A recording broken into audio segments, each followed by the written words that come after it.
আমাকে সুযোগটা দিয়েছেন অল্প সময়, সুযোগটা অনেক লম্বা সময় না।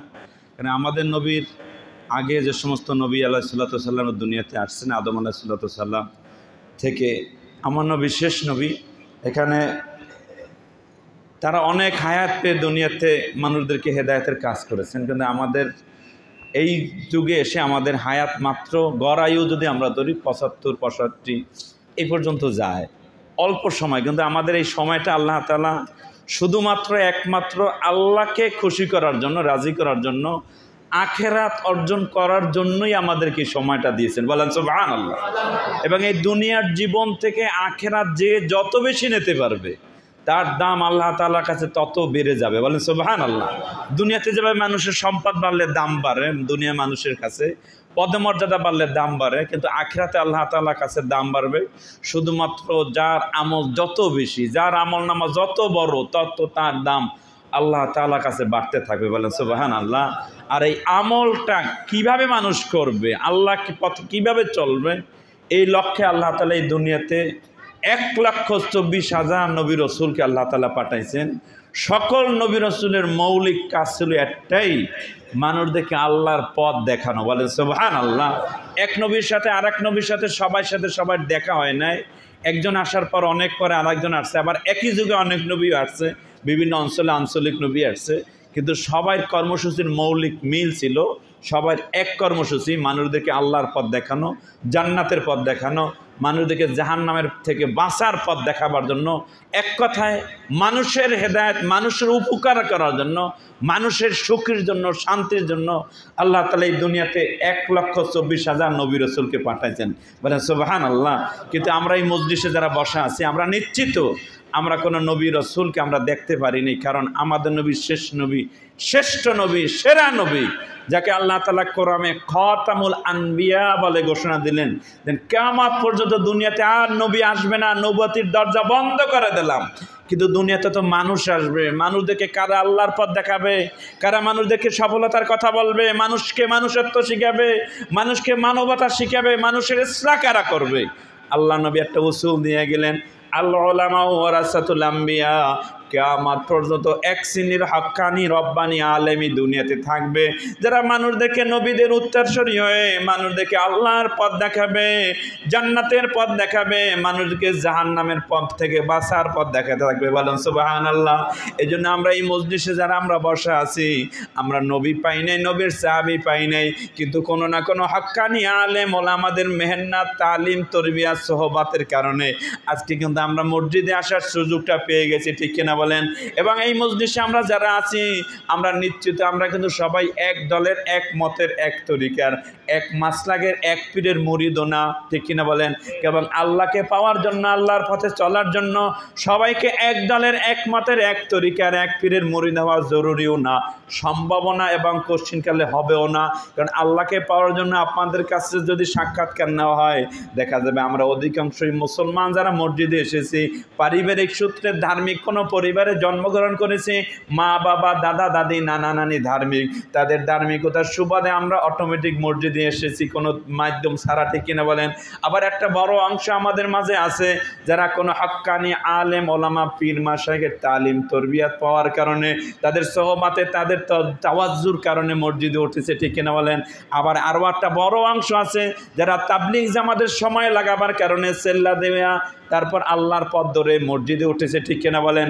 তবে এই কথাও ঠিক, আমি যেই মাধ্যম ধরে মসজিদে আসি না কেন, হক্কানি পীরের মুরিদ হই, আর তাবলীগের অনুসারী হই, আর কোনো ইসলামী দলের কর্মী হই, আর পারিবারিক সূত্রে ইসলাম পাই, আমাদের সবার আল্লাহ এক না ভিন্ন, আমাদের নবী এক না ভিন্ন, কোরআন কিবলা এক না ভিন্ন, ফরজ নিয়ে আমাদের মাঝে মত পার্থক্য নাই, ওয়াজিবাত নিয়ে মতের পার্থক্য নাই। মাগরিবের নামাজ আমরা এই মসজিদে আমরা কয় রাকাত পড়ছি? পৃথিবীর কোন মসজিদ কি খুঁজে পাওয়া যাবে যে এই মসজিদে মাগরিবের নামাজ 4 রাকাত পড়বে, 2 রাকাত পড়বে? আমরা দৈনিক 5 ওয়াক্ত ফরজ নামাজ পড়ি, পৃথিবীর কোন মসজিদ কি খুঁজে পাওয়া যাবে যে এই মসজিদে আমরা 5 ওয়াক্ত জায়গায় 8 ওয়াক্ত পড়বে অথবা 3 ওয়াক্ত পড়বে? তার মানে ফরজ নিয়ে ইখতিলাফ না, ওয়াজিবাত নিয়ে মতের ভিন্নতা না, মুস্তাহসান মুস্তাহাব কিছু বিষয় যুগে যুগে আমাদের মাঝে মতের ভিন্নতা ছিল, আছে, কিয়ামত তামাত থাকবে। কারণ এই মত ভিন্নতার সৃষ্টিটি এখন হয় নাই, বরং যেখানে নবী মুহাম্মদ রাসূলুল্লাহ সাল্লাল্লাহু আলাইহি সাল্লাম নবী সাহাবীদেরকে তালিম দিতেছেন, নবীর সাহাবীরা তালিম গ্রহণ করে করে আমল করতে গিয়ে নবীর কথাগুলো এক একজন সাহাবী এক একভাবে বুঝেছে, এবং তাদের মাঝে মতের ভিন্নতার সৃষ্টি হওয়ার কারণে তাদের মত ভিন্নতাকে কেন্দ্র করে পৃথিবীতে 4টা মাযহাব সৃষ্টি হয়েছে, হানাফি, শাফি, মালিকি, হাম্বলি। পৃথিবীর সকল ওলামা একরাম ইজমা হয়ে রায় দেন 4 মাযহাবের 4টাই সঠিক, যে যেটা ধরবে ওইটাই তারে আল্লাহর পথ দেখাবে, তাকে জান্নাতের পথ দেখাতে থাকবে। বলেন সুবহানাল্লাহ। কিন্তু 4 মাযহাবের যখন আমরা আমলের দিকে তাকাই তখন আমরা দেখতে পাই একই মাসালা 4 মাযহাবে 4 ভাবে আমল, আবার দেখি একই মাসালা 4 মাযহাবে 3 ভাবে আমল, আবার দেখি একই মাসালা 4 মাযহাবে 2 ভাবে আমল। ঠিক কিনা বলেন? আমরা হানাফি মাযহাব আল্লাহু আকবার বলে নামাজে যখন নাভিতে হাত বেঁধে, শাফি মাযহাব বাঁধে বুকে, মালিকি মাযহাবের অনুসারী হাত নাভিতে বুকে কোনো জায়গা বাঁধে না, তারা হাত দুইটা সোজা করিয়া সারিয়া তারপর নামাজ আদায় করে। যারা মক্কা মদিনায় হজ উমরা করতে গেছেন আপনারা দেখেছেন একই নামাজে কেউ নাভিতেও বাঁচছে, কেউ বুকুও বাঁচছে, কেউ হাত ছেড়ে দিচ্ছে। ঠিক কিনা বলেন? কিন্তু তাদের মাঝে দ্বন্দ্ব হয় না, বিবাদ হয় না, ঝগড়া হয় না, রক্ত ধরে না, মাথা ফাটে না। কারণ প্রত্যেকের মাকসাদ কে? উদ্দেশ্য কে? আর মাকসাদ আল্লাহ যদি না হয় তাহলে কোনো আমল আল্লাহর কাছে কবুল হয় না, মকবুল হয় না। সে যত বড় আমল হোক না কেন, নামাজ, রোজা, হজ, যাকাত, তাসবিহ, তাহলিল, দান, খয়রাত, যত আমল হোক না কেন, মাকসাদ উদ্দেশ্য যদি আল্লাহ না হয়, আল্লাহর খুশির জন্য না হয়, তাহলে কোনো আমল আল্লাহ তাআলার কাছে কবুল যেভাবে হয় না, এবং ওই আমল দিয়ে জাহান্নাম থেকেও বাঁচা যাবে না, জান্নাতও জুটবে না। কারণ আমলের উদ্দেশ্য হতে হবে একমাত্র কে? মাকসাদ। যদি আল্লাহ হারাইয়া নামাজ পড়ে, হজ করে, যাকাত দেয়, তাসবিহ, তাহলিল, যত কোটি টাকাই যত দান করুক, আল্লাহ মাকসাদ হারালে কোনো আমল দিয়ে একটা নেক পাবে না। কারণ যদি পাইতই তাহলে নামাজির শানে এমন কঠিন কথা আল্লাহ কোরআনে মাঝে বলতো না। আল্লাহ বলেন ফাওয়াইলুল লিল মুসাল্লিন, ওই মুসল্লির জন্য জাহান্নাম। যেই মুসল্লি সেজদা করে তার কেরাত ঠিক আছে, শুদ্ধ কেরাত, নামাজের মাসাইল, মাসনা মাসাইল সব ঠিক আছে, কিন্তু জেলের হাল ঠিক নাই। মানুষকে দেখাবার জন্য, মানুষের কাছ থেকে নাম পাওয়ার জন্য, ইজ্জত পাওয়ার জন্য, বুজুর্গি নাম পাওয়ার জন্য, নামাজির নাম পাওয়ার জন্য মসজিদে দৌড়ায় সেজদা করে।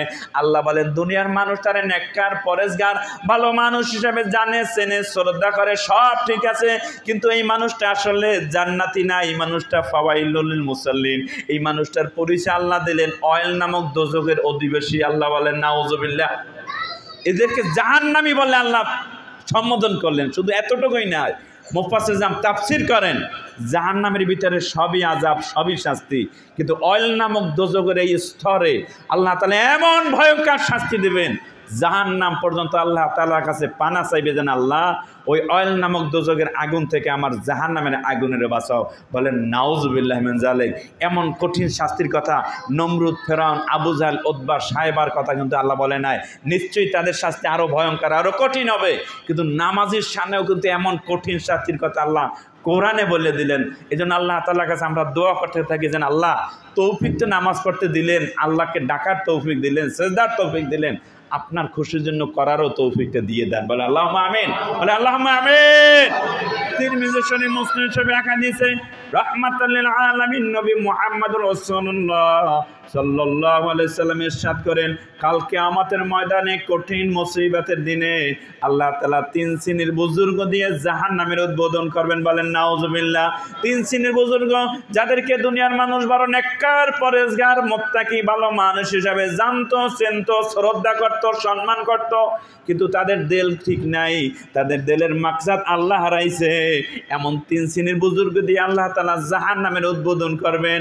প্রথম নম্বরে আল্লাহ তাআলা ডাকবেন ওই আলেমকে, হাদিসের ভাষায় কারি, কিন্তু মুহাদ্দিসরা ব্যাখ্যা দেন এটা শুধু সূরা কেরাতের কারি নয়, বরং জগৎ বিখ্যাত মুহাদ্দিস, মুফাসসির, মুফতি, ফকিহ, পীর, যাদের জীবনের লক্ষ্য উদ্দেশ্য আল্লাহ হারাইয়া লক্ষ্য উদ্দেশ্য দুনিয়া বানাবার কারণে আল্লাহ তাআলা এমন 3 শ্রেণীর বুজুর্গ দিয়ে জাহান্নামের উদ্বোধন করবেন। আল্লাহ আলেম সাহেবকে যখন কিয়ামতের ময়দানে জিজ্ঞাসা করে, বান্দা আমি আল্লাহর খুশির জন্য তুমি কি আমল নিয়ে এসেছো, কি আমল করেছো? সে বলে বলবে আল্লাহ আমি তো সারা জীবন মানুষের ওয়াজ শুনেছি, সারা জীবন মানুষকে দ্বীনি তালিম তরবিয়াত করেছি, সারা জীবন মানুষদেরকে দ্বীন শিখাইছি, কোরআন শিখাইছি, হাদিস শিখাইছি। আল্লাহ তাআলা বলবেন মিথ্যাবাদী থামো, আমি আল্লাহ আলিমুম বিযাতিস সুদূর, তোমার হৃদয়ের গহীনে থাকা বিষয়টাও বান্দা তুমি জানার আগে আমি আল্লাহ জানতাম। তুমি মানুষদেরকে ওয়াজ করছো ঠিক, কিন্তু আমি আল্লাহ পাওয়ার জন্য করো নাই। তোমার দিলের মাকসাদ ছিল মানুষের কাছ থেকে হাদিয়া পাওয়া, তোহফা পাওয়া। দুনিয়ার মানুষ তোমার হাদিয়া দিয়েছে, বড় পীর সাহেব স্লোগান দিয়েছে, বড় মুহাদ্দিস মুফাসসির মুফতি হিসাবে সম্মান স্বীকৃতি দিয়েছে। আমি আল্লাহর খুশির জন্য যেহেতু আমলগুলো করো নাই, আমি আল্লাহর কাছে কিছুই পাবে না, বরং সোজা জাহান্নামে চলে যাও। বলেন নাউজুবিল্লাহ। দ্বিতীয় নম্বরে আল্লাহ তাআলা ডাকবেন দানশীল দানবীর দাতাদেরকে, যাদেরকে আল্লাহ তাআলা দুনিয়াতে সম্পদ দিয়েছিল, অর্থ দিয়েছিল, দান খয়রাতেও ব্যস্ত ছিল, কিন্তু জীবনের লক্ষ্য উদ্দেশ্য আল্লাহ ছিল না।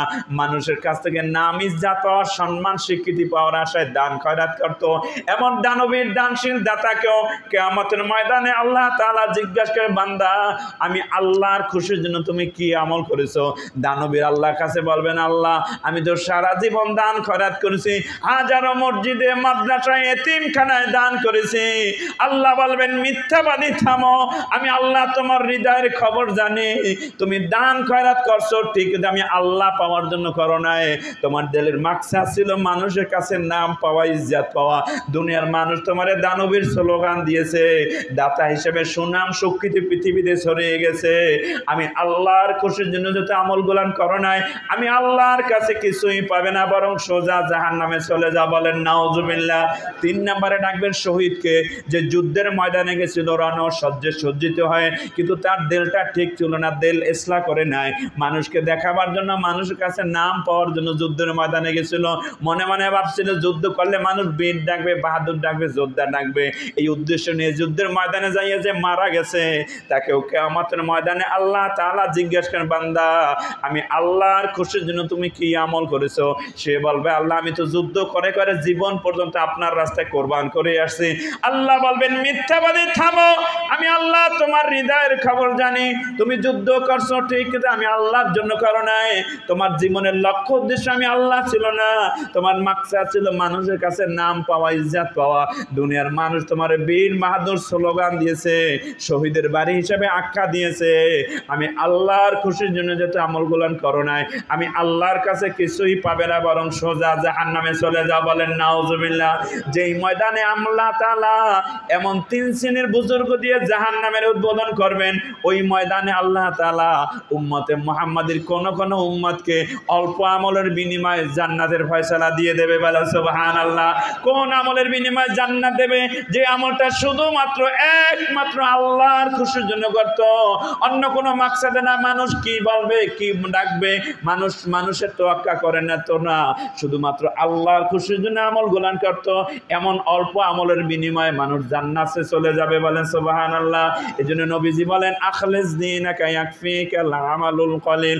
উম্মত দিলটা যদি সুন্দর বানাইতে পারো, জান্নাতের জন্য, জাহান্নাম থেকে বাঁচার জন্য অল্প আমলই যথেষ্ট হয়ে যাবে। বলেন সুবহানাল্লাহ। এজন্য আল্লাহ নবী হাদিসে ঘোষণা দেন ইন্নাল্লাহা লা ইয়ানজুরু ইলা সুওয়ারিকুম ওয়া আমওয়ালিকুম। আল্লাহ তাআলা বান্দার সূরাতও দেখে না, সম্পদও দেখে না, কারণ বান্দার এই সূরাত কালা আর ধলা বানাবার মালিক কে? সম্পদ কম বেশি দেওয়ার মালিক কে? দুইটার একটাও দেখে না কেন? দুইটা দেশে আল্লাহ ঠিক কিনা বলেন? তাহলে আল্লাহ কি দেখে? আল্লাহ নবী বলেন ওয়ালা কিয়ানজুরু ইলা কুলুবিকুম ওয়া আমালিকুম। আল্লাহ তাআলা বান্দার দিলের দিকে তাকাই থাকে আর তার আমলের দিকে তাকায়। বলেন সুবহানাল্লাহ। যার দিলটা যত সুন্দর হয়, তার আমলের পাওয়ার তত বেড়ে যায়। যার দিলটা যত নিরেট হয়, খাঁটি হয়, তার আমলের সব তত বেশি হয়। বলেন সুবহানাল্লাহ। এজন্য নবী একটা হাদিসে বলেন, একটা আমলের ফজিলত বলেন, যিনি আমলটা করলে 10 নেক, আবার নবী বলেন না এই আমলে 100 নেক, আবার বলেন না এই আমলের 700 নেক।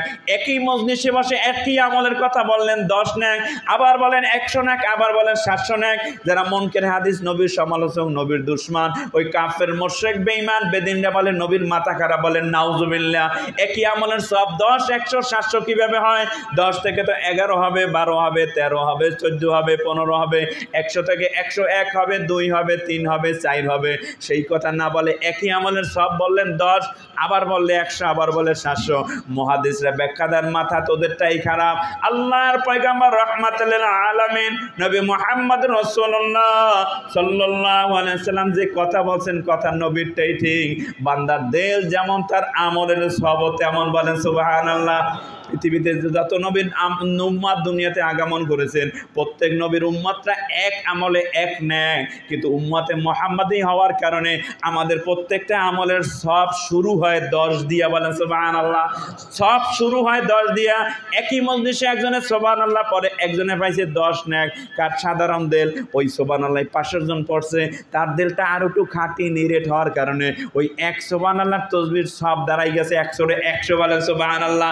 ওই সুবহানাল্লাহ আর একজনে পড়ছে, পাশে একভাবেই পড়ছে, সাউন্ড একভাবে হয়েছে, মুখ একভাবেই লেড়েছে, কিন্তু হৃদয়ের পরিবর্তনের কারণে ওই আমলের সব এখন দাঁড়াই গেছে 700, বলেন সুবহানাল্লাহ। শুধু 700ই শেষ না, দিলটা যদি নিরেট খাঁটি হয়ে যায় তাহলে এক আমল দিয়েও কোন উম্মত জান্নাতে চলে যাবে, বলেন সুবহানাল্লাহ। আসুন ক্ষুদ্র মজলিসে আমরা কে কে নিয়ত করতে পারি জিন্দিগিতে যত আমলের তৌফিক আল্লাহ তাআলা আপনাকে আমাকে দেয়, কারণ আমলের তৌফিক দেয় কে? মসজিদে আসার সুযোগ দিয়েছে কে? আল্লাহকে ডাকার তৌফিক দিয়েছে কে? এইটা ইচ্ছা করলে পারা যায় না বাপ। কারণ পৃথিবীতে 800 কোটি মানুষ আমরা অবস্থান করতেছি, তার ভিতরে মাত্র 200 কোটি মুসলমান, 600 কোটি বেঈমানে পৃথিবীতে থাকে, ঠিক কিনা বলেন? আসুন যদি সম্পদ দিয়ে, পদমর্যাদা দিয়ে ঈমান পাওয়া যাইতো, ইবাদত করা যাইতো, তাহলে আপনার চাইতে আমার চাইতে পদমর্যাদায় সম্পদে 1000 কোটি গুণ বেশি 600 কোটির মধ্যে আছে, ঠিক কিনা বলেন? কিন্তু ঈমান আল্লাহ তারে দেয় না, কারণ ঈমান আল্লাহ তাআলা শুধু যাদেরকে ভালোবাসে তাদেরকেই দেয়, বলেন সুবহানাল্লাহ। যেই কথাটা আমার কথা না, প্রিয় নবী মুহাম্মদ রাসূলুল্লাহ সাল্লাল্লাহু আলাইহি ওয়াসাল্লাম ইরশাদ করেন, ইন্নাল্লাহা ইউতিদ দুনিয়া মা ইউহিব্বু ওয়া মা লা ইউহিব্বু। আল্লাহ যারে ভালোবাসেন তারেও আল্লাহ দুনিয়া দেয়, যারে ভালোবাসে না তারেও দেয়। আল্লাহ যারে পছন্দ করে তারেও দুনিয়া খাওয়ায়, যারে পছন্দ করে না তারেও কিন্তু খাওয়ায়, ঠিক কিনা বলেন? কিন্তু আল্লাহ তাআলা যারে পছন্দ করে তারে কি দেয়? কারণ এই দুনিয়াতে নমরুদেরও আল্লাহ খাওয়াইছে, ফেরাউনেরও খাওয়াইছে, ঠিক কিনা বলেন? কিন্তু আল্লাহ তাআলাকে মানলেও আল্লাহ খাওয়ায়, না মানলেও খাওয়ায়, সিজদা করলেও খাওয়ায়, না করলেও খাওয়ায়, আল্লাহর নামের তাসবিহ পড়লেও খাওয়ায়, না পড়লেও খাওয়ায়। কিন্তু আল্লাহ যারে ভালোবাসেন তারে কি দেয়? আল্লাহ নবী বলেন, ওয়ালা ইউতিল ঈমানা ইল্লা মান আহাব্বা। আল্লাহ যারে ভালোবাসেন, আল্লাহ যারে পছন্দ করেন, আল্লাহ তাআলা তারে শুধু খাওয়ায় না, থাকতে জায়গা দেয় না, তাকে আল্লাহ তাআলা ঈমান দান করেন, দ্বীন দান করেন, ইবাদতের তৌফিক দেন, সিজদার তৌফিক দেন, আল্লাহর ঘরে আসার তৌফিক দেন, আল্লাহ নামের জিকিরের তৌফিক দিয়ে দেয়, বলেন সুবহানাল্লাহ।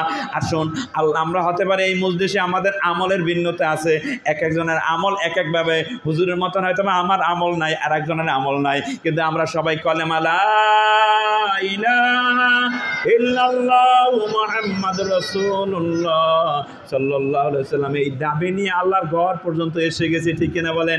ঈমানের দাবিতে আমরা কিন্তু সবাই সমান, ঠিক কিনা বলেন? আসুন কে কে নিয়ত করতে পারি জিন্দেগির যত আমলের তৌফিক আল্লাহ দেয়, প্রত্যেকটা আমল শুধুমাত্র একমাত্র আল্লাহর খুশির জন্য করবো, আমরা রাজি আছি? কে কে রাজি? একটু আল্লাহু আকবার, আল্লাহর হাত দেখাই দিন। আল্লাহ কবে কে? আল্লাহুম্মা আমিন। হাত নামান। যেখানে কথা শুরু করছিলাম, মতের ভিন্নতা সাহাবা আজমানদের মধ্যে ছিল, আইম্মায়ে মুজতাহিদের মধ্যে ছিল, আইম্মায়ে তরিকাতের মধ্যে ছিল, কিন্তু তাদের মাঝে দ্বন্দ্ব হয় না, বিবাদ হয় না, কারণ মাকসাদ ছিল কে? মাকসাদ ছিল কে? আর আমরা 1400 বছর ব্যবধানে আমাদের জীবনের লক্ষ্য উদ্দেশ্য হারিয়ে, মাকসাদ হারিয়ে, আজকে 1400 বছর ব্যবধানে আমরা অধিকাংশই ইসলামকে ব্যক্তিগত দলগত স্বার্থ হাতিয়ার বানাইছে ইসলাম, যার কারণে আমাদের ব্যক্তিগত দলগত স্বার্থ প্রত্যেকের হাসিল হয়ে যাচ্ছে। পীর সাহেবের খানকা জমে যাচ্ছে, তরিকায় লোক বাড়তেছে, মুরিদ বাড়তেছে, হাদিয়াও বাড়তেছে, যত দিন যাচ্ছে ইসলামী দলও বাড়তেছে, সুসংগঠিত হয়ে যাচ্ছে। আপনারা বলেন আগের সাথে মসজিদ বাড়ছে না কমছে? মাদ্রাসা বাড়ছে না কমছে? আলেম ওলামা বাড়ছে না কমছে? ইসলামী দল বাড়ছে না কমছে? কিন্তু যত দিন যায় ততই মুসলমানের বিপদ বাড়ে না কমে? উচিত ছিল মসজিদ মাদ্রাসা বাড়ার সাথে সাথে মুসলমানের বিজয় পতাকা ওড়ার কথা ছিল, কলেমার নিশানা ওড়ার কথা ছিল, সেইটা ওরে নাই। কারণ এখন মুসলমানের শত্রু মুসলমান। এক আলেম আর এক আলেমের আমরা সহ্য করতে পারি না, এক পীর আর এক পীরের সহ্য করতে পারে না, এক পীরের মুরিদ আর এক পীরের মুরিদের সহ্য করতে পারে না, একটা ইসলামী দল আর একটা ইসলামী দলকে সহ্য করতে পারে না। প্রত্যেকের দাবি যে আল্লাহ পাওয়ার একমাত্র পথ আমারটাই, আমি যে দলে, আমি যে তরিকে, আমি যে মাসলাকে, আমি যে পীরের মুরিদ, প্রত্যেকে আমাদের দাবি আসছে 1400 বছর পরে, আমার দলটাই একমাত্র হক, বাকি সব বাতিল, আমারটাই একমাত্র জান্নাতের পথ, বাকি সব জাহান্নামের পথ। আর এই চেতনার কারণে বিশ্বব্যাপী আজকে মুসলমান মহা বিপদের মুখোমুখি, ঠিক কিনা বলেন? আজকে সারা পৃথিবীর দিকে তাকালে আমরা দেখি সারা পৃথিবীতে মুসলিম জাতি আজকে নির্যাতিত, নিষ্পেষিত, নিগৃহীত, লাঞ্ছিত, বঞ্চিত। যেই কোরআনের সহবাতে পাওয়া আসার কারণে সেই মক্কার সবচেয়ে নিকৃষ্ট মানুষগুলান পৃথিবীর সেরা মানুষে পরিণত হয়ে, যাদের মাধ্যমে আজকে সারা পৃথিবীতে 200 কোটি মুসলমান উপনীত হয়েছে, ঠিক কিনা বলেন? যেই মানুষদের সহবাত, তালিম, তরবিয়াতে, যেখানে নবী মুহাম্মদ রাসূলুল্লাহ সাল্লাল্লাহু আলাইহি সাল্লাম যখন দুনিয়া থেকে বিদায় নেন, মাত্র 1.25 লক্ষ সাহাবীদেরকে দুনিয়া রেখে গেছিলেন। তাদের তালিম, তরবিয়াতে, দাওয়াতের মেহনতে আজকে 1400 বছর ব্যবধানে 200 কোটিতে উপনীত, বলেন সুবহানাল্লাহ। কিন্তু 1.25 লক্ষ সাহাবা আজমানদের আদর্শের সামনে, তাদের আখলাকের সামনে সারা পৃথিবীর মানুষগুলান তাদেরকে মানিয়ে নিতে বাধ্য হয়েছিল, যেন এরা ভালো মানুষ, এরা সেরা মানুষ, ঠিক কিনা বলেন? সারা পৃথিবীর মানুষদের অর্ধজানের খেলাফত তাদের পায়ের নিচে এসেছিল শুধু তাদের আদর্শের কারণে, তাদের আখলাকের কারণে, তাদের চরিত্রের কারণে, ঠিক কিনা বলেন? কিন্তু সেই মুসলমানই আজকে আমরা 200 কোটি হইয়াও নবীর আদর্শ থেকে দূরে সরার কারণে, নবীর আখলাক থেকে দূরে সরার কারণে আজকে সংখ্যায় বাড়ছে ঠিক, কিন্তু আদর্শহীন করার কারণে সারা পৃথিবীতে আমরা বিপদগ্রস্ত, সারা পৃথিবীতে আমরা নির্যাতিত, নিষ্পেষিত। কারণ যেই কোরআনে আল্লাহ তাআলা নামাজ, রোজা, হজ, যাকাতের আদেশ দিলেন, ওই কোরআনে আল্লাহ তাআলা মুসলমানের সবাইরে একসাথে ঐক্যবদ্ধ থাকতে আদেশ দিয়ে আল্লাহ কোরআনের মধ্যে ইরশাদ করে দিলেন, ওয়াতাসিমু বিহাবলিল্লাহি জামিআ ওয়া লা তাফাররাকু। ওই ঈমানওয়ালারা, কলেমার দাবিদারেরা, তোমরা সবাই একসাথে ঐক্যবদ্ধ হয়ে আমি আল্লাহর রশি ধরো, কোরআন ধরো, দিন ধরো, ওয়া লা তাফাররাকু। ঈমানের দাবি যারা করো, কোনো মুমিন ফারাক হয়ও না, আলাদা হয়ও না, বিচ্ছিন্ন হয়ও না। এটা ছিল আল্লাহর আদেশ। প্রথম অংশে দিল আদেশ, দ্বিতীয় অংশে দিচ্ছে নিষেধাজ্ঞা। আদেশ দিলেন সবাই একসাথে থাকতে, নিষেধাজ্ঞা জারি করলে দেন কেউ আলাদা হবার না। কিন্তু আজকে আমরা পৃথিবীর মুসলমানের দিকে তাকালে আমরা ভিন্ন আমল দেখি। আজকে আমরা মুসলমানরা 200 কোটি মুসলমানরা দেশের নামে বিভক্ত, মাযহাবের নামে ভাগ, তরিকার নামে ভাগ, সিলসিলার নামে ভাগ, মাযহাবের নামে ভাগ, আমরা পীরের মুরিদের নামে ভাগ, ইখতিলাফি মাসাইল নিয়েও ভাগ, ঠিক কিনা বলেন? কিন্তু এই ভাগের কারণে আজকে সারা পৃথিবীর মুসলমানদেরকে কি পরিণত হবে, যেটা আল্লাহ তাআলা 1400 বছর আগে কোরআনে আল্লাহ জানাই দিলেন, ওয়ালা তানাজাউ ফাতাফশালু ওয়া তাযহাবা রিহুকুম। ঈমানওয়ালারা, কলেমার দাবিদারেরা, তোমরা যদি বিভক্ত হয়ে দ্বন্দ্ব বিবাদে লিপ্ত হও, হানাহানিতে লিপ্ত হও, ঝগড়া ফাসাদে লিপ্ত হও, তাহলে জেনে রাখো শুধু মরার পরেই জাহান্নাম নয়, মরার পরে শুধু শাস্তি নয়, মরার আগে 2 শাস্তি দুনিয়ায় শুরু হয়ে যাবে, বলেন নাউযুবিল্লাহ। তোমরা যদি মুসলমানরা বিভক্ত হও, দ্বন্দ্ব বিবাদে লিপ্ত হও, ঝগড়া হানাহানিতে লিপ্ত হও, 1 নম্বর শাস্তি আল্লাহ বলেন ফাতাফশালু, আমি আল্লাহ তোমাদেরকে দুর্বল করে দেব, অসহায় করে দেব। তোমরা যদি দুনিয়াতে সংখ্যা গরিষ্ঠ হয়েও সারা পৃথিবীতে দুর্বল, অসহায়ের মতন থাকবে। আর সেই গজবে আক্রান্ত আজকে 200 কোটি উম্মত, ঠিক কিনা বলেন? তাকান ওই আরাকানের দিকে, কোন অপরাধে তাদের দেশ থেকে বাইর করলো? পৃথিবীর মানুষ কোনো অপরাধ চিহ্নিত করতে পারেনি। 10 থেকে 15 লক্ষ মুসলমান যাদের অপরাধ একটাই ছিল, তারা কলেমা পড়ে নিজেদের পরিচয় মুসলিম দিয়েছিল। ওই আরাকানে কুকুর থাকার জায়গা আছে, শ্রীগাল থাকার জায়গা আছে, মুসলমানের কিন্তু থাকার জায়গা নাই, ঠিক কিনা বলেন? অদ্য পর্যন্ত 10 থেকে 15 লক্ষ আরাকানি রোহিঙ্গা মুসলমানের ঠিকানাও পৃথিবীতে নাই। তারা শরণার্থী হয়, এত বড় পৃথিবীতে বাঁচতেছে, তাদের কোনো জন্ম সনদ, ভোটার আইডি কার্ড নাই। তারা মনে হয় এখন কোন দেশের নাগরিক এখন আর তারা ঠিক মতন বলতে পারে না, ঠিক কিনা বলেন?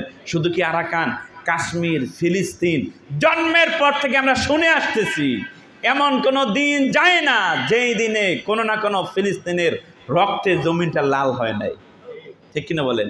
ইতিহাস খুঁজে পাওয়া যায় না। এই চুক্তি, এই শান্তি চুক্তি, এই কত কিছু হওয়ার পর আজকেও পত্রিকা দেখে আসলাম 11 জন আর মরদেহ, আজকেও 11 জন মারছে, 11 জন। পত্রিকা তার সব আসে না।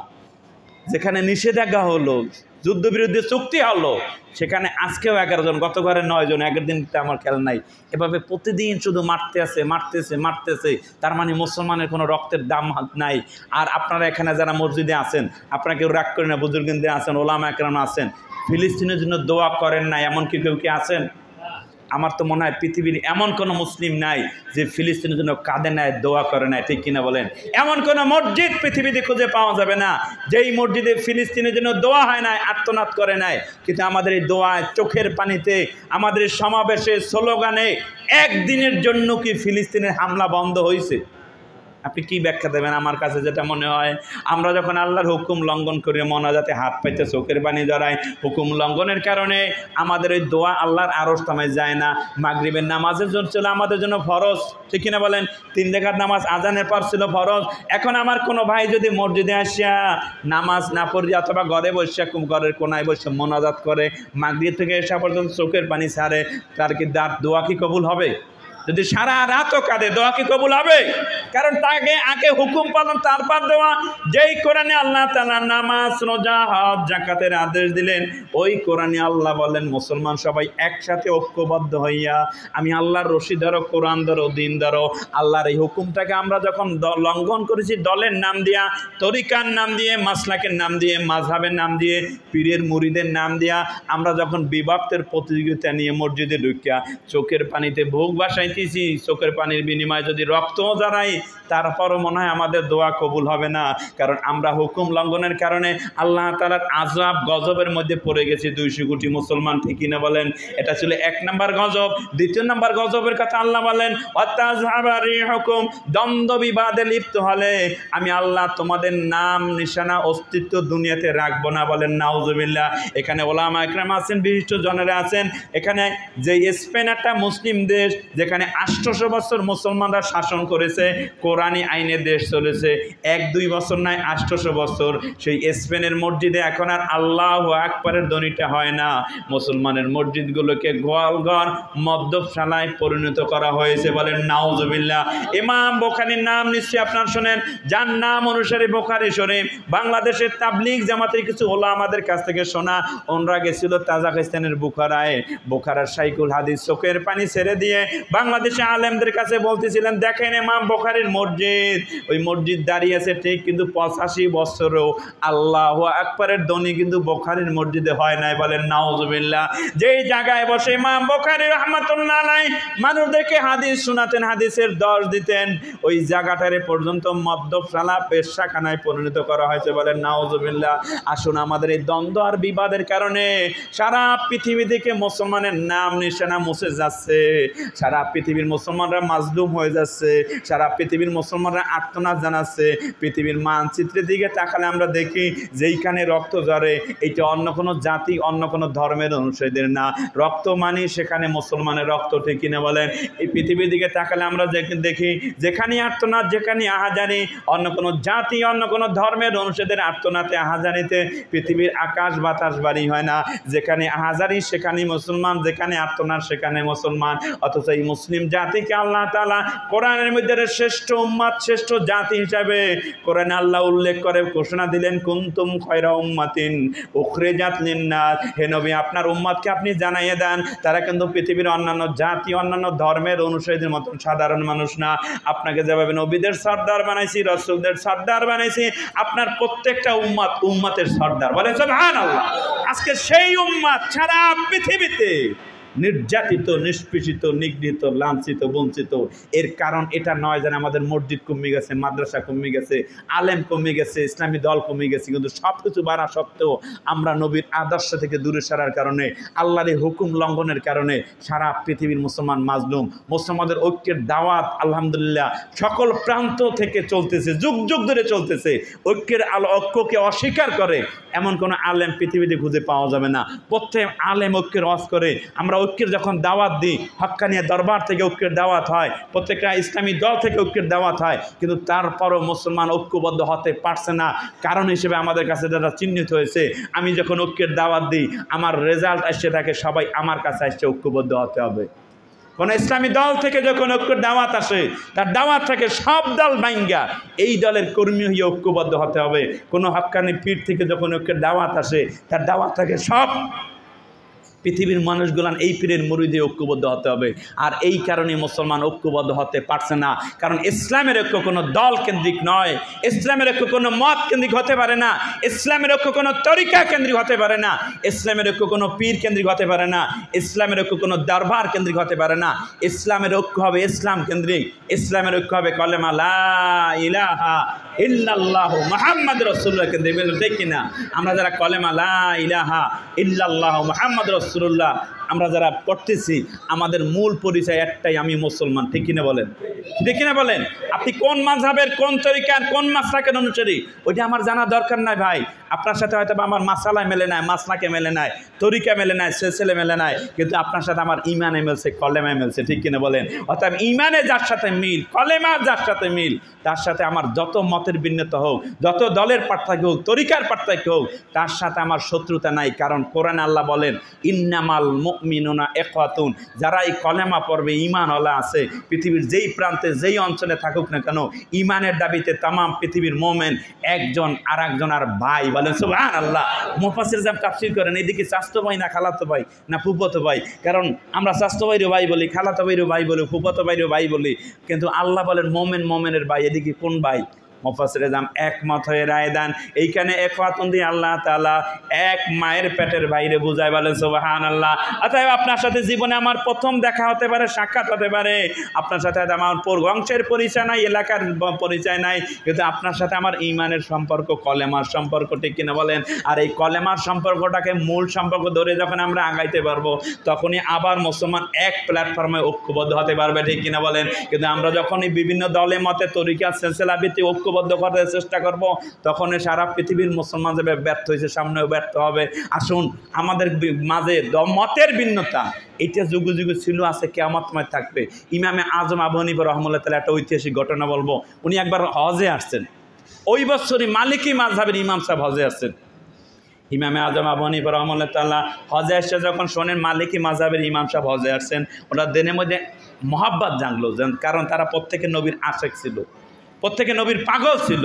যখন মদিনায় মক্কার নামিয়া শোনেন মসজিদে নববীর ইমাম সাহেব আসছেন, যেখানে দাঁড়াইয়ে নাকি প্রিয়নবী মুহাম্মদ রাসূলুল্লাহ সাল্লাল্লাহু আলাইহি সাল্লাম ইমামতি করছেন, খুতবা দিয়েছেন, ওইখানে দাঁড়াইয়ে যিনি ইমামতি করেন ইমাম মালিক রাহমাতুল্লাহ তাআলা, ইমামে আজম আবু হানিফার দিলের মধ্যে মহাব্বত জাগলো, আগে ইমাম মালিকের সাথে দেখা করব, তারপর হজ করব।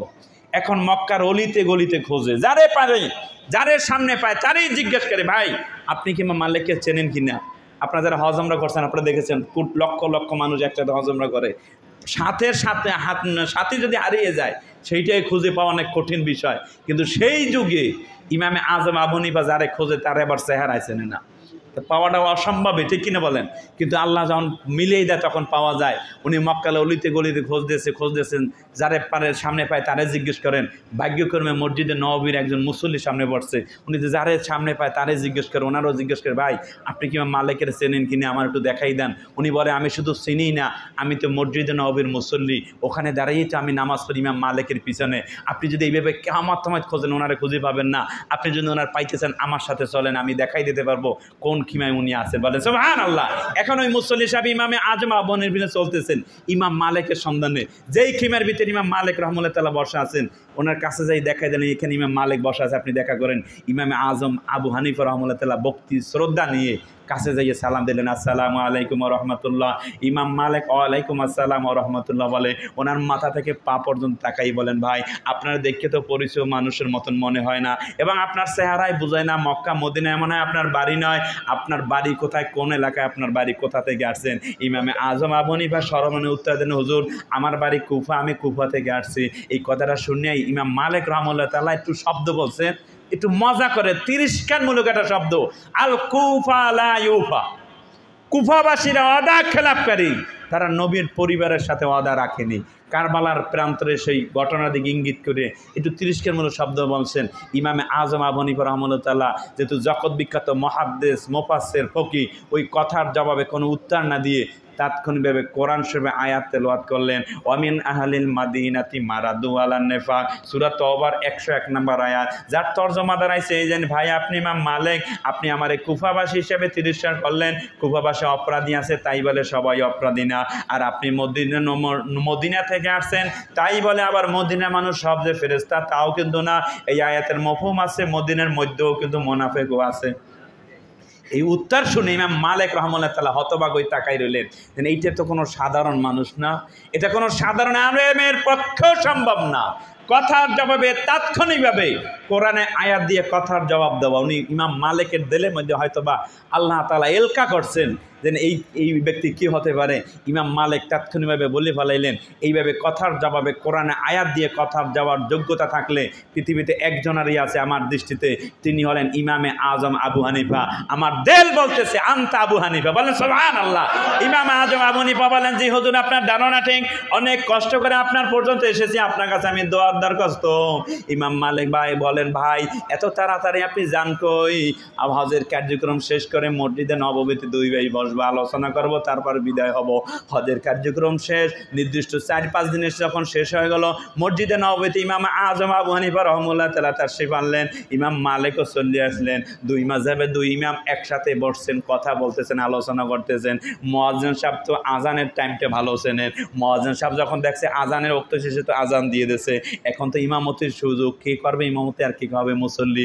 2 মাযহাবের 2 জন ইমাম, 2 জন 2 জনের অনুরোধ করে ভাই আপনি নামাজ পড়ান। ইমামে আজম আবু হানিফাটা যুক্তি দিয়ে দিলেন, ভাই ইমাম মালিক আপনি যেহেতু মসজিদে নববীর নির্দিষ্ট ইমাম, আপনি নামাজ পড়ান, আমি মুক্তাদি হয়ে নামাজ আদায় করি, বলেন সুবহানাল্লাহ।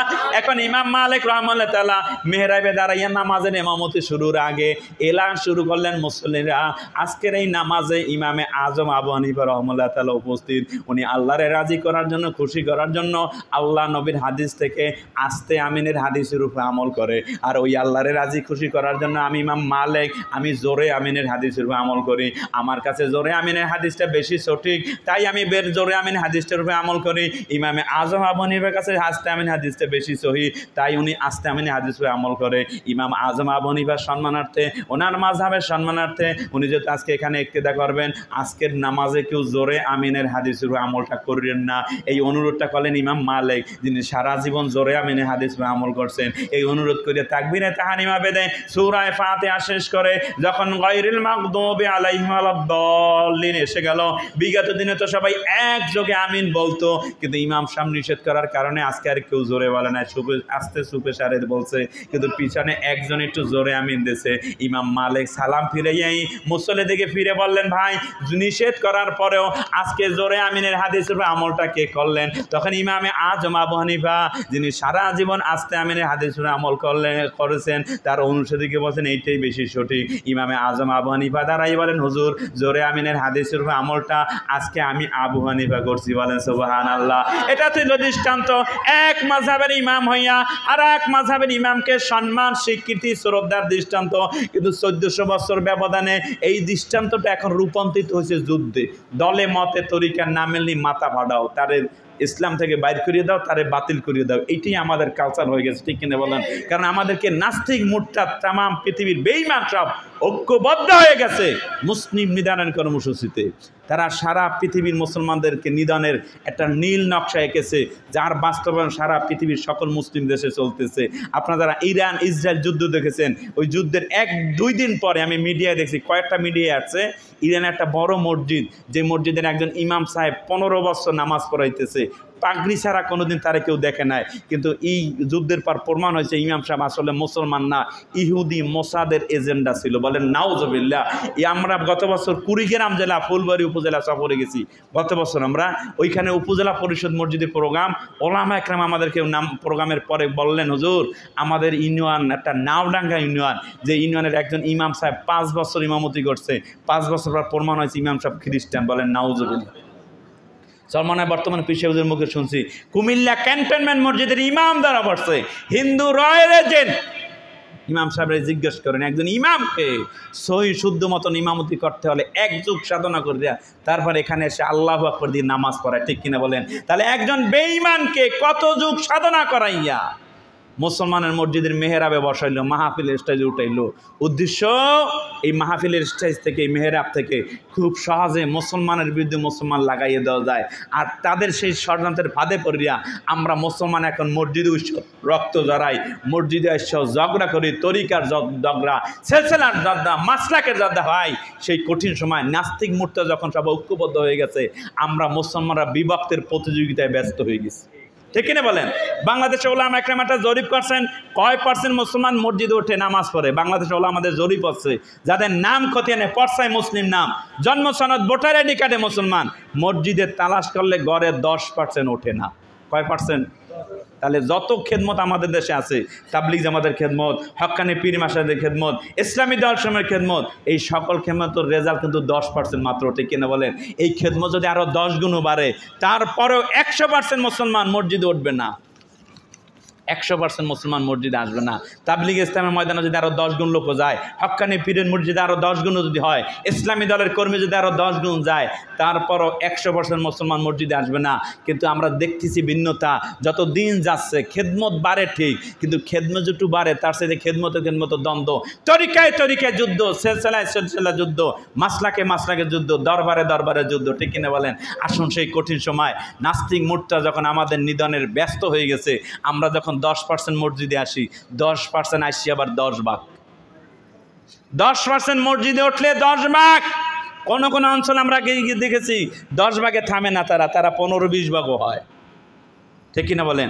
আসুন সেই কঠিন সময় আমরা কে কে শপথ করতে পারি, আমরা যেই আপনার কলেমার ইমানের ভাই, তার সাথে হয়তো আমার তরিকা সিলসিলা মাসলাকে মাযহাবে মেলে না, কিন্তু যার সাথে আমার ইমানে মেলে, কলেমায় মেলে, যার সাথে আমার ইমানে ক্লাসে মেলে, তার সাথে যত মতের ভিন্নতা হোক আমি শত্রুতা করব না। আমরা রাজি আছি? মুসলমানের সাথে আমার শত্রুতা নাই। কে কে রাজি? আল্লাহ আকবার, হাত ওঠাই। আল্লাহ কবে আল্লাহুম্মা আমিন। আল্লাহু আকবার। এক হও, এক হও, এক হও, এক হও। আসুন মুসলিম মিলাতে চরম দুদিনে আজকে সারা পৃথিবীর মুসলমানরা বিপদগ্রস্ত। সেই কঠিন সময় আমরা সারা পৃথিবী দিকে তাকালে আমরা দেখি মুসলমানদের আহারতনার আহাজারি। নেসরাবাদ আমরা যে প্রতিষ্ঠান থেকে আসছি, জালোঘাটি NS কামিল মাদ্রাসা, এই মসজিদের কেশিয়ার আমার মোশাররফ ভাই নেসরাবাদ গেছে, আর একজন কি নাম, সামিউল হক ভাই, সেও নেশাবাদ গেছেন। এখানে আমাদের চেনা মানুষ আছে আলহামদুলিল্লাহ। আমরা এই প্রতিষ্ঠানে প্রায় 7,000 উপরে ছাত্র লেখাপড়া করে। এই প্রতিষ্ঠানে যিনি প্রতিষ্ঠাতা, উনি সারা জীবন মুসলমানদের ঐক্যের আজান দিয়েছে। 1997 সালে বাংলাদেশের খ্যাতনামা আলেম ওলামা পীর মাশায়েখ ইসলামী দলের নেতৃবৃন্দ প্রত্যেকের কাছে কাছে গিয়ে হুজুর দাওয়াত দিলেন, আমাদের মাকসাদ যদি আল্লাহ হয়, ওই আল্লাহকে পাওয়ার জন্য মাযহাবের ভিন্নতা আমাদের থাকতে পারে, কেউ হানাফি, কেউ শাফি, কেউ মালিকি, কেউ হাম্বলি হবে। ঠিক কিনা বলেন? ওই আল্লাহর পথে চলার জন্য কেউ তাবলীগের চেল্লা লাগাবে, কেউ হক্কানি পীরের মুরিদ হবে, কেউ সৃষ্টি হবে, কেউ কাদরি হবে, কিন্তু মাকসাদ যদি আল্লাহ হয়, তাহলে আমরা কেন মুসলমানরা একসাথে বসে আল্লাহ রাখতে পারবো না? আমরা আস্তে ডাকি আর জোরে ডাকি, ডাকি কারে? তাহলে একসাথে কেন বসতে পারবো না? হুজুর দাওয়াত দিলেন। বাংলাদেশের খ্যাতনামা আলেম ওলামা পীর মাশায়েখ অধিকাংশ সেই মসজিদে উপস্থিত হয়েছিলেন 1997 সালে। তদানীন্তন জাতীয় মসজিদের খতিব কারি ওবায়দুল্লাহ সাহেব রহমাতুল্লাহ উপস্থিত, চরমনায় মরহুম পীর মুফতি সৈয়দ ফজলুল করিম রহমাতুল্লাহ উপস্থিত, শাইখুল হাদিসের প্রতিনিধি, তারপর আব্দুল কাহার সিদ্দিকী ফুরফুরাবি রহমাতুল্লাহ আলাইহি, ফুরফুরার পীর, মাসিক মদিনার সম্পাদক মহিউদ্দিন কানসা হুজুর রহমাতুল্লাহ আলাইহি সহ বাংলাদেশের খ্যাতনামা আলেম ওলামা পীর মাশায়েখ ইসলামী দলের নেতৃবৃন্দ, এমনকি দেলাওয়ার হোসেন সাইদি সাহেব বলছিলেন। সবাই আসলেন। অনেকে এসে আবার বললেন, হুজুর আপনি বয়োজ্যেষ্ঠ মুরব্বী, ডাকছেন এই কারণে আসছি। আমাদের মাঝে মতের ভিন্নতা, দলের ভিন্নতা, তরিকার ভিন্নতা, মাসালার ভিন্নতা। আমরা কেউ জোরে আমিন দিই, কেউ আস্তে আমিন দেয়, কেউ নামাজে মোনাজাত করি, কেউ করি না, কেউ নাবিতে, কেউ বুকে, কেউ আলিয়া, কেউ কওমি। এত পার্থক্য আমাদের মাঝে, হুজুর এর মধ্যে কি ঐক্যবদ্ধ হওয়া আসলে সম্ভব? তখন কায়েদ সাহেব রহমাতুল্লাহ উত্তর দিলেন, কেন ঐক্যবদ্ধ হওয়া সম্ভব না এটা তো আমার বুঝে আসে না। এইটা তো আমি আজিজুর রহমান কায়েদের কোনো ব্যক্তিগত কর্মসূচি নাই। যেই কোরআনে আল্লাহ তাআলা নামাজ, রোজা, হজ, যাকাতের আদেশ দিয়েছেন, ওই কোরআনই তো আল্লাহ তামাম পৃথিবীর মুসলমানের একসাথে ঐক্যবদ্ধ থাকতে আল্লাহ আদেশ দিলেন। নামাজ, রোজা, হজ, যাকাতের মতন মুসলমান সবাই একসাথে ঐক্যবদ্ধ হয়ে থাকা সমানভাবে ফরজ। আপনারা ঐক্যবদ্ধ হন আর না হন, আমি আজিজুর রহমান কায়েদ মরণ পর্যন্ত মুসলমানদের ঐক্যের আজান জান দিয়ে যাব, দেখে যাব আলেম সাহেবরা, ও ইমাম সাহেবরা, ও খতিব সাহেবানরা, ও ইসলামী দলের নেতৃবৃন্দরা, তোমরা ঐক্যবদ্ধ হও। ঐক্যবদ্ধ হতে ব্যর্থ হলে মুসলমানদের অস্তিত্ব কিন্তু পৃথিবীতে থাকবে না, টিকবে না। কারণ পৃথিবীর মানচিত্রের দিকে তাকালে আমরা দেখতে পাই যে কোনো মুসলিম দেশ তারা বিপদে পড়লে পাশে কোনো মুসলিম দেশ আছে, কিন্তু পৃথিবীর মানচিত্রে একটাই মুসলিম দেশ, যার 3 পাশ থেকে ভারত বেষ্টিত, এক পাশে বঙ্গোপসাগর। এজন্য কুফরি সমুদ্রে জেগে ওঠা তৌহিদের দ্বীপ বাংলাদেশ। এই ভূখণ্ডের মুসলমান যদি কঠিন আকারে কোনোদিন বিপদে পড়ে বসে, ওই আরাকানের মতন, ফিলিস্তিনের মতন, তখন আর দলের পার্থক্য থাকবে না, মতের পার্থক্য থাকবে না, কে কোন পীরের মুরিদ, হানাফি না সালাফি, ওর পার্থক্য থাকবে না। সবাই মিল্লা ও বঙ্গোপসাগরে জাপ দেওয়া ছাড়া বাঙালি মুসলমানের সামনে আর দ্বিতীয় কোনো পথ খোলা নাই, বলেন ঠিকই না? অতএব এই জমিনে ঈমান নিয়ে, ইসলাম নিয়ে যদি বেঁচে থাকতে হয়, তার পথ একটাই। কায়েদ সাবজুর রহমতুল্লাহ বলছিলেন, আল ইত্তেহাদ মাআল ইখতিলাফ, মতানৈক্য সহ ঐক্য। দল যার যার তরিকা, যার যার মাসলাক, যার যার মাযহাব, যার যার ইসলাম সবাই, আল্লাহ সবাই, নবী সবাই, কোরআন কেবলা আমাদের সবাই, বলেন ঠিক কিনা? অতএব আমরা যারা কলেমা লা ইলাহা ইল্লাল্লাহু মুহাম্মাদুর রাসূলুল্লাহ বিশ্বাসী, ঈমানের দাবিতে, কলেমার দাবিতে আমরা মুসলমানরা ভাই মিলেমিশে থাকতে চাই, আমরা রাজি আছি। কে কে রাজি? তো আল্লাহু আকবার বলে আল্লাহ দেখায়। আল্লাহ কবুল করুন, আল্লাহুম্মা আমিন। আসুন আসুন।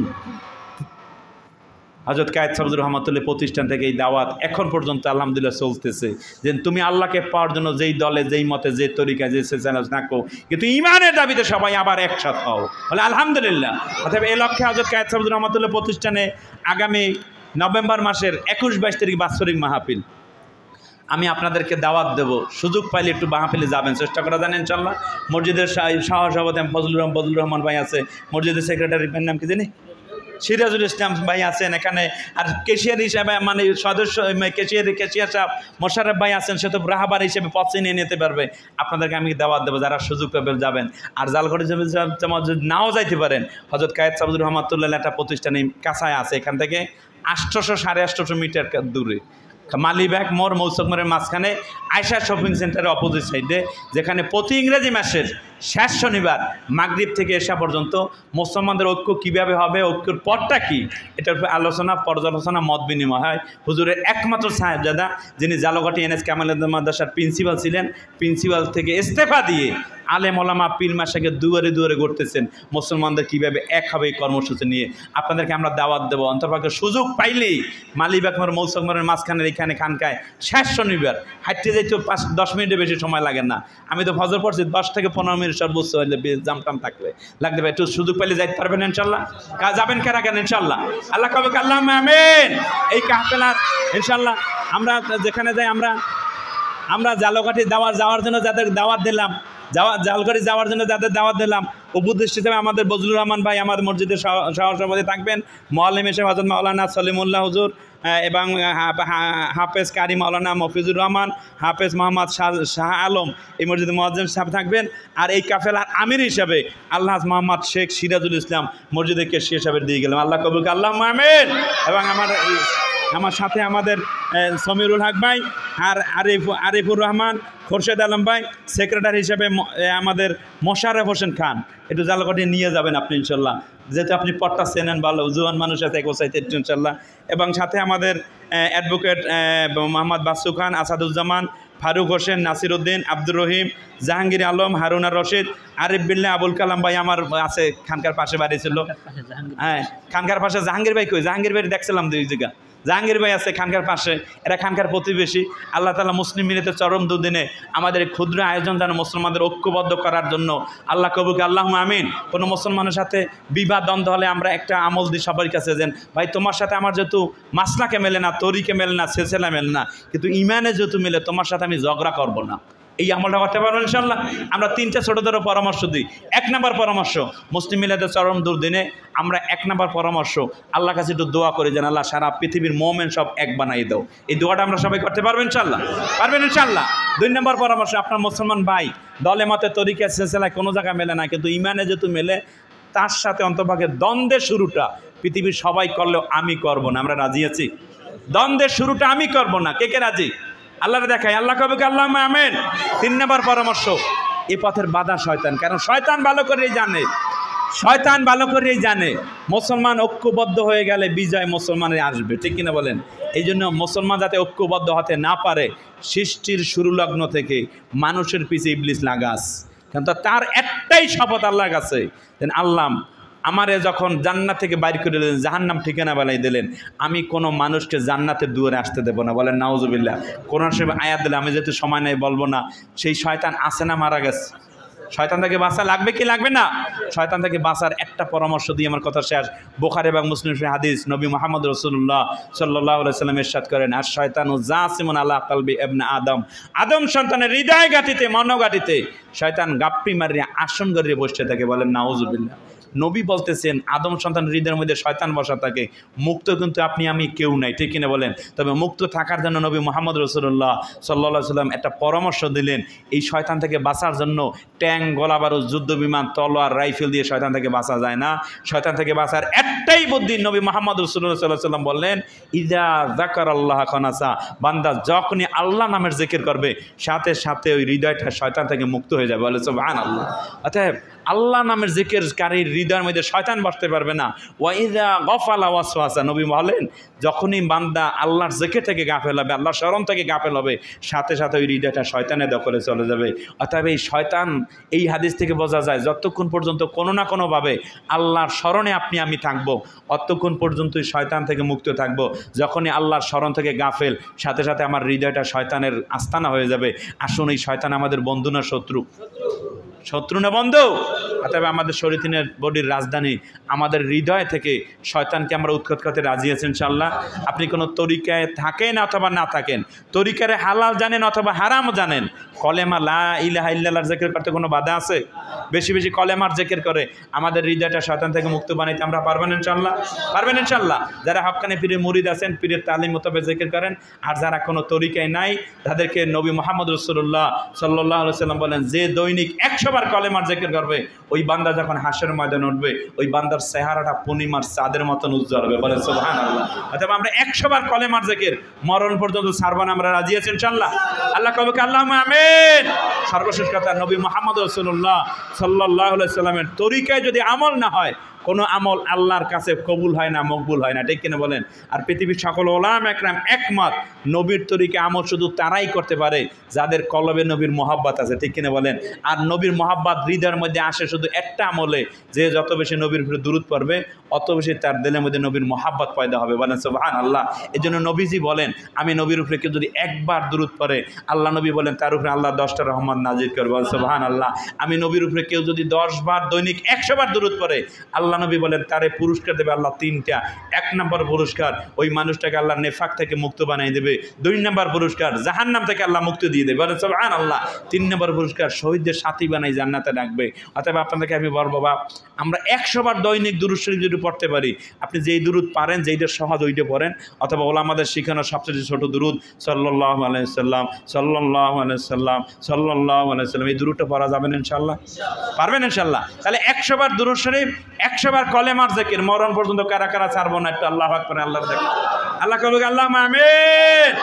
আখির দাওয়ানা আলহামদুলিল্লাহি রাব্বিল আলামিন। এখনই আজান হবে, আজানের পরে দোয়া হবে ইনশাআল্লাহ। আপনারা থাকবেন, আজানের পরে আমরা মুসাফির, আমরা দোয়া করব। আমরা এই প্রোগ্রাম শেষ করলে লালমনিরহাট যাব ইনশাআল্লাহ। সারা